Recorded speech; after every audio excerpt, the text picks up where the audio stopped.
nome é Nadiana Lima, faço parte do Núcleo de Produção de Conteúdo e Formação das editoras Ática, Saraiva e Scipione para a Rede Pública e tenho o imenso prazer de estar participando desse bate-papo com uma de nossas autoras da coleção Telares Essencial Língua Portuguesa, que vai estar conosco aqui falando de aspectos bem importantes da coleção que ela assina junto com duas outras autoras. E sem mais delongas, já vou passar a palavra para ela. Seja muito bem-vinda. Obrigada, eu é que agradeço e eu tenho o prazer de conversar com colegas, educadores, professores, é sempre um imenso prazer, muitas ideias para trocar. Meu nome é Terezinha Bertin e eu sou uma das autoras da coleção Telares Essencial Português, juntamente com Ana Trincone e Vera Marchesi. E é uma coleção que tem assim um propósito, um ideal de contribuir para o ensino de língua portuguesa, que nós sabemos que é um dos grandes desafios na escola, especialmente no ensino fundamental. Perfeito, Tereza. E eu peço licença aqui para eu usar uma colinha para vocês saberem um pouquinho mais sobre a Terezinha, que é mestra em Ciências da Comunicação pela Universidade de São Paulo, é pós-graduada em Comunicação e Semiótica pela Pontífice Universidade Católica de São Paulo, é licenciada em Letras, também pela USP, e atuou como professora de Língua Portuguesa do Ensino Fundamental na Rede Municipal de Ensino. Também atuou no ensino médio na rede estadual de São Paulo. Então, vasta experiência, vocês vão ter um momento maravilhoso e eu já queria emendar aqui com a nossa primeira pergunta. Quando a gente fala em cultura digital, quando falamos em tecnologia, né, Terezinha, é muito comum que haja uma certa, talvez uma tendência ali, uma desvalorização de certas práticas, né? E a gente sabe que todo um conhecimento que vai sendo construído ao longo dos anos é de extrema importância para que novas demandas que vão surgindo socialmente esse conhecimento seja incorporado, reconfigurado para atender essas novas demandas, né? Então, eu queria falar um pouco desse tópico contigo, que diz respeito justamente ao trabalho que a coleção, né, o olhar que ela lança num trabalho com gêneros dessa esfera digital, né? Então, eu queria ouvir um pouquinho de você, como é que a obra aborda esse aspecto. É uma questão muito importante, especialmente nos dias de hoje, mas eu gosto de falar da cultura digital iniciando por uma reflexão que eu considero extremamente importante. Que reflexão é essa? Um dos nossos focos principais no ensino de língua portuguesa tem de ser sempre formar esse aluno como leitor pleno, quer dizer, aquele aluno que lê, compreende, interpreta, tem autonomia de leitura, e formar aquele que produz as suas mensagens, sejam escritas ou faladas, com autonomia. Esse é o nosso foco maior. Independente do digital, o digital hoje é mais um momento nesse processo todo, mas é preciso que a gente não esqueça que o nosso foco é a formação desse menino, desses alunos, para serem excelentes leitores e excelentes produtores das próprias mensagens. Por quê? Esse é o grande desafio nacional. Nós precisamos de leitores autônomos, precisamos aumentar esse grau de letramento dos nossos alunos e, especialmente nesse momento que saímos de uma pandemia em que nós sabemos que muitos dos nossos alunos de ensino fundamental, de 6º a 9º ano, saíram extremamente prejudicados.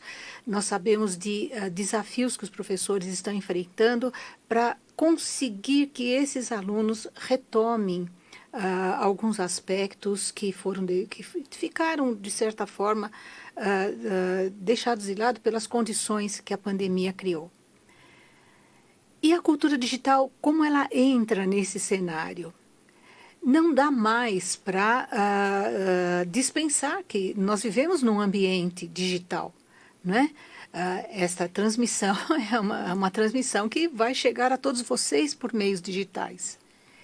E a BNCC foca isso com um certo carinho. Essa BNCC, essa versão que ora está conduzindo, né, a educação nacional, ela foca isso com bastante carinho.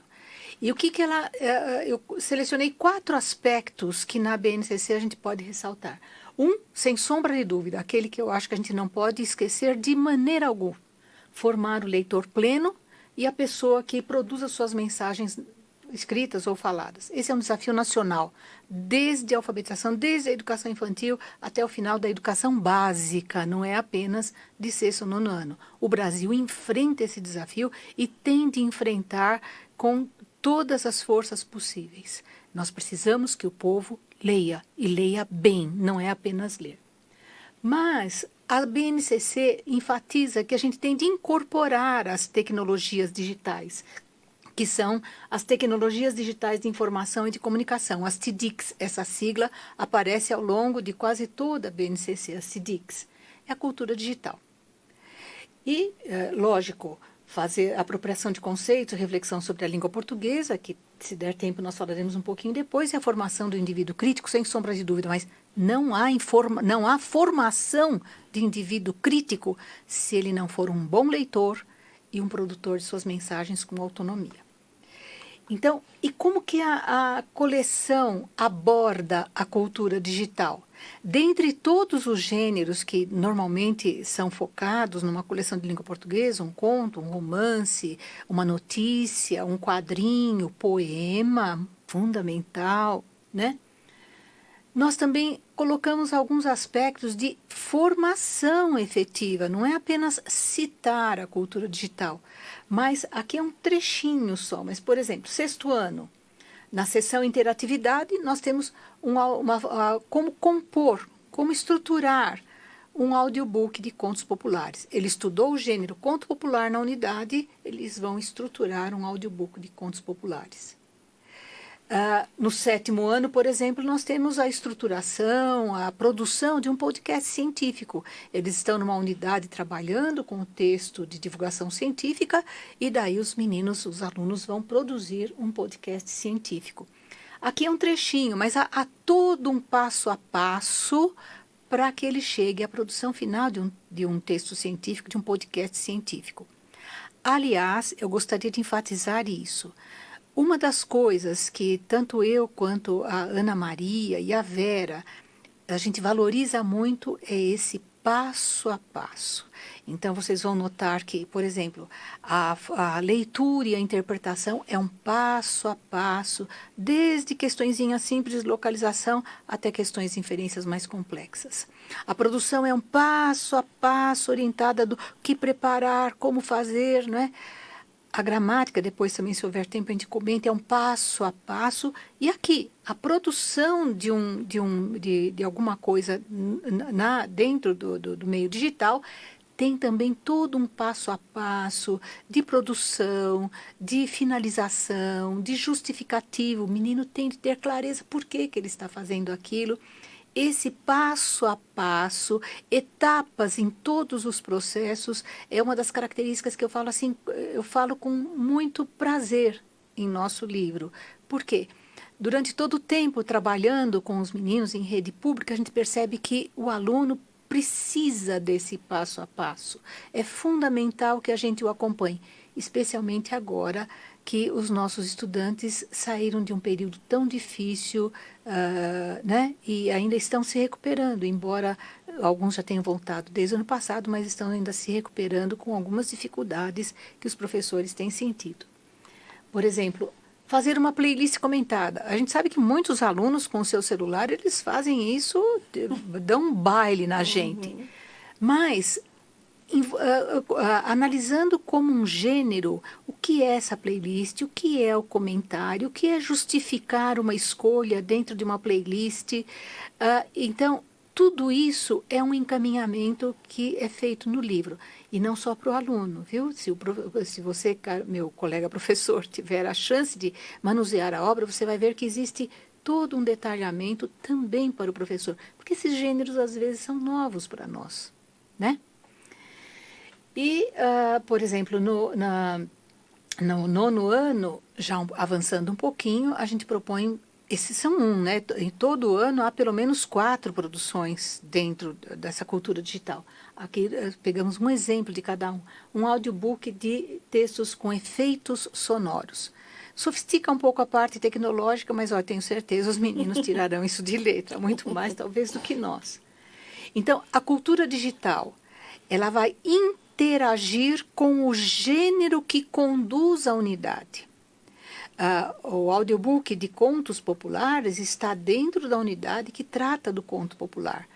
O podcast científico, de divulgação científica, está dentro da unidade que trata do texto de divulgação científica. Não é alguma coisa à parte ou descontextualizada. Não, ela está no contexto do estudo do gênero daquela unidade.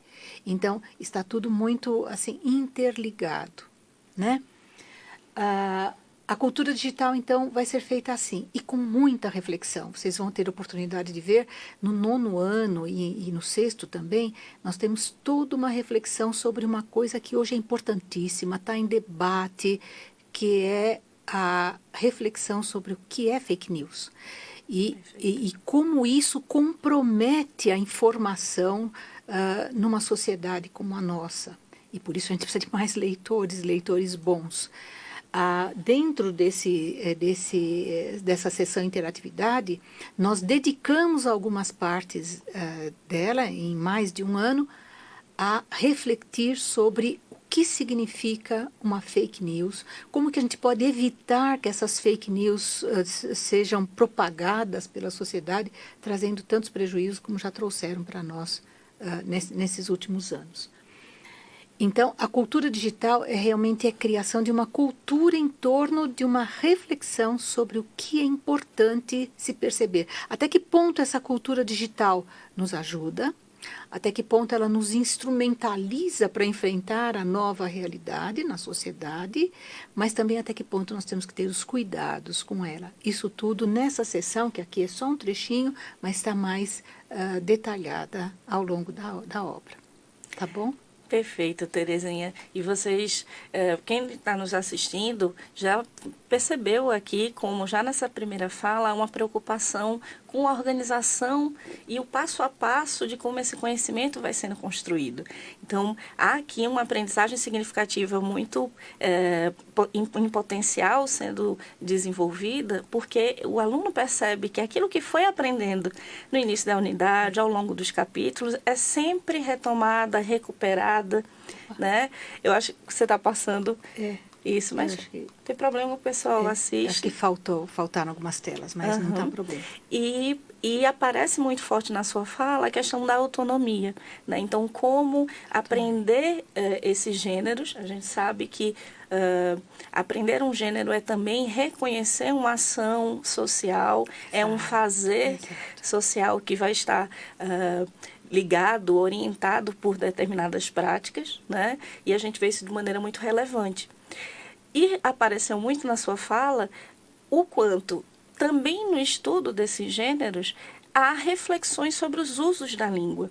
Então, eu queria que nesse segundo momento a gente pensasse um pouco e que você falasse um pouco para a gente de como funciona a obra nesse estudo dos gêneros que vão sendo, né, que vai sendo construído ao longo da unidade, ao longo dos capítulos, de maneira coesa, coerente, né, há ali um processo de complexificação, né, a partir em cada ano, como os usos da língua, né, e aí especialmente que parte da gramática, né, vai ser ali eleita ou associada àquele estudo de gênero, e como esses usos e reflexões da língua também estão associados a uma preocupação com essa organização do conhecimento que vai justamente ajudar nessa autonomia dos estudantes, né? Sem dúvida. Eu acho que você falou, tocou num ponto que é fundamental.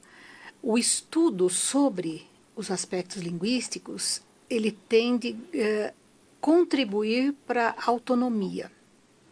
Ele não pode ser uma amarra. A falsa visão de que, por exemplo, gramática é uma amarra veio de alguns anos atrás e até se criou um certo preconceito contra os estudos gramaticais. Aquele estudo gramatical que era só normativo, só regra, não, mas o estudo gramatical que se pretende e que se propõe no livro é um estudo reflexivo sobre a língua. A partir de situações reais de textos, então é uma gramática, a gente chama de gramática situada, essa é uma expressão da professora Angela Kleiman. A gramática é situada em situações reais, então nos gêneros textuais, e a partir daí se puxa né? Se faz decorrer uma reflexão sobre a língua. Nesse ponto, o que se pretende? Que a gramática seja um instrumento a mais para que o indivíduo, para que o estudante tenha mais possibilidades de escolhas.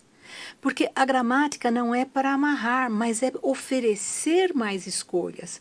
Vou dar um exemplozinho assim, não é bem, eu gosto de falar. Eu tenho de fazer um vídeo com 30 segundos e dar o foco do tema central em 30 segundos. Eu escrevi pelo menos uns 5 rascunhos, eliminando, fazendo uma junção aqui, reduzindo uma oração aqui, pontuando um pouco menos, fazendo menos estabelecido. Mas isso eu fiz porque eu sentia que eu tinha esses recursos. Me deu autonomia para chegar a uma fala de 30 segundos, não é? Mas para isso eu preciso ter possibilidades de escolha. O que me dá essa possibilidade de escolha? Eu refletir sobre a língua. Essa é uma das vamos dizer assim, dos elementos que constituem o gênero textual. O gênero textual. São as escolhas linguísticas que cada gênero fez ao ser elaborado, o texto ao ser elaborado. E se o autor faz escolhas, o nosso estudante tem que ter também bagagem para fazer as suas escolhas. E às vezes o nosso estudante não escreve ou não expressa as suas ideias por falta de possibilidades de expressão. Então, a finalidade maior dos estudos gramaticais, e lá são estudos gramaticais no livro, é justamente para fornecer um instrumental para que ele possa fazer escolhas cada vez mais pertinentes, cada vez mais relevantes para as suas mensagens. E aí eu vou chamar a atenção para um dado que existe na parte gramatical do nosso livro, que é um foco colocado intencionalmente sobre a ortografia. Por quê? Existe a falsa ideia de que o aluno, ao terminar o Fundamental 1, está pronto para escrever. E não está. Todos nós que trabalhamos de 6º a 9º ano, nós sabemos com quantas dificuldades chegam os estudantes em relação às convenções de escrita, ortografia, etc. Por quê? Porque não houve tempo de sistematizar. A rigor, nós temos que pensar na educação básica inteira para ele se apropriar de tudo, dos aspectos ortográficos, principalmente. Então, há um foco sobre atividades ortográficas. Vocês podem ver que, ao final da atividade gramatical mais morfossintática, existe uma seção voltada especificamente para convenções e ortografia. Isso para ajudar o professor, e isso, de certa forma, veio ao encontro da necessidade de tentar cobrir algumas defasagens que ficaram e ficarão desse período intenso que a pandemia produziu. Então, eu pediria assim que o professor olhasse um pouquinho também para essas atividades ortográficas e não deixa de lado, porque o nosso aluno precisa terminar o ensino fundamental com certezas de escrita, né? E refletir sobre também os processos, a ortografia, sobre as convenções, é uma maneira de fortalecer tudo isso. Maravilha, Terezinha. E é interessante como pensar nessa autonomia que vai sendo construída. E você bem marca isso, não é de hoje, não é todo um processo constante, né? Vai exigir que esse estudante, reconhecendo as situações de comunicação, né, possa agir socialmente com escolhas possíveis pela construção de conhecimento que foi sendo desenvolvida, né, foi sendo feita. E muito está associado, inclusive, ao pensamento científico, né? A essa necessidade de fazer perguntas, né? De fazer pesquisas. Então, quando a gente fala, às vezes, e eu costumo dizer, quando se fala em ciência, pensamento científico, a gente acaba associando muito automaticamente lá as ciências, né? Mas o estudo da língua, né? As linguagens também são ciência. Né? Então, como a gente pode falar um pouquinho desse aspecto? Eu queria ouvir sobre isso, como fazer pesquisas, como esse trabalho de investigação é desenvolvido no Telares Essencial de Língua Portuguesa. Assim como na primeira pergunta eu voltei um pouquinho, nessa pergunta eu vou voltar um pouquinho também. Assim, eu sou às vezes um pouco radical, não há formação de pensamento científico ou de um caminhar na ciência se o indivíduo não teve o exercício da reflexão, do pensamento relacional e da produção de inferências relevantes. O que é inferir? É deduzir. Não há avanço na ciência se você não for capaz de fazer relação. É a interdisciplinaridade, não é? Que tem que estar presente. Agora, isso é um exercício. Não é um dado que a gente nasce, não é alguma coisa que vem conosco, não, é um grande exercício. E aí eu vou voltar um pouquinho para as questões de leitura e de interpretação. Na produção da coleção para esta campanha do PNLD, o MEC enfatizou muito que havia necessidade de se considerar sistematicamente a produção de inferências significativas. Para inferir, eu preciso relacionar dados. Não existe pensamento científico se o indivíduo não relacionar um dado com o outro e deduzir. Então, esse é o primeiro encaminhamento do pensamento científico, isso eu não tenho a menor dúvida. Depois, há outros mecanismos. Claro, por exemplo, uma entrevista se presta a ampliar a formação de uma pesquisa científica, né? Ensinar o aluno a tomar notas, ouvir uma palestra e tomar notas sinteticamente ajuda o aluno a aumentar a sua capacidade de se apropriar de conhecimentos. Então, por exemplo, essas atividades, entrevista, como tomar nota, estão também no livro, em momentos específicos para ajudar a ir formando esse aluno naquilo que se refere à pesquisa científica, à formação do pensamento científico. Porque às vezes a gente pensa que isso só está lá nas altas esferas, na universidade, nas teses. Não, está num fazer cotidiano. Como é que eu junto os dados que eu pesquisei? Eu saí conversando com todo mundo da minha comunidade. O que eu faço com isso agora? Eu tenho que fazer, depois dessa coleta, eu tenho que relacionar esses dados, inferir, tirar conclusões para fazer o próximo encaminhamento. Então, produzir inferências é uma habilidade fundamental antes até de eu pensar nesse pensamento científico. E depois vem as outras assim, os acessórios, né? Como fazer uma entrevista, como fazer uma tomada de nota, como fazer uma revisão bibliográfica. Isso tudo está no livro também. Tá bom? Eu convido depois vocês a darem uma percorridinha no índice e está lá, esses itens estão lá presentes. Terezinha, eu tenho certeza que quem está nos assistindo ficaria aqui por muito mais tempo lhe ouvindo. Então, Terezinha tem essa clareza maravilhosa em tratar de temas que são complexos e que são super bem trabalhados na obra. E é um prazer estar aqui lhe ouvindo, é um prazer que você tenha aceitado esse nosso convite, falar um pouquinho. Todo mundo gosta de ouvir um pouquinho dos autores, né? E eu vou me encerrando por aqui nesse nosso bate-papo e eu queria lhe pedir para que mandasse uma mensagem geral para quem nos assiste, que você encerre esse nosso bate-papo e se direcionando aos nossos professores que nos assistem. Bom, em primeiro lugar, agradecer o convite. Porque estar aqui, ter a possibilidade de chegar a todos vocês é uma honra. Na verdade, eu devo agradecer. E depois, né, não vou falar segundo lugar, mas depois eu gostaria também de deixar um recado para todos. A educação, a formação desses nossos estudantes é alguma coisa em que nós precisamos acreditar muito, né? O Brasil está precisando desse crédito, nessa juventude, nas coisas que o jovem acredita. A cultura juvenil está lá também, né, no livro, um pouquinho dessa cultura. O que eles fazem, de que eles gostam. Nós precisamos conhecer mais esse jovem também e dar esse crédito para eles. Eles produzem muito, mas precisam do nosso apoio. Nós precisamos também significar para eles um porto seguro.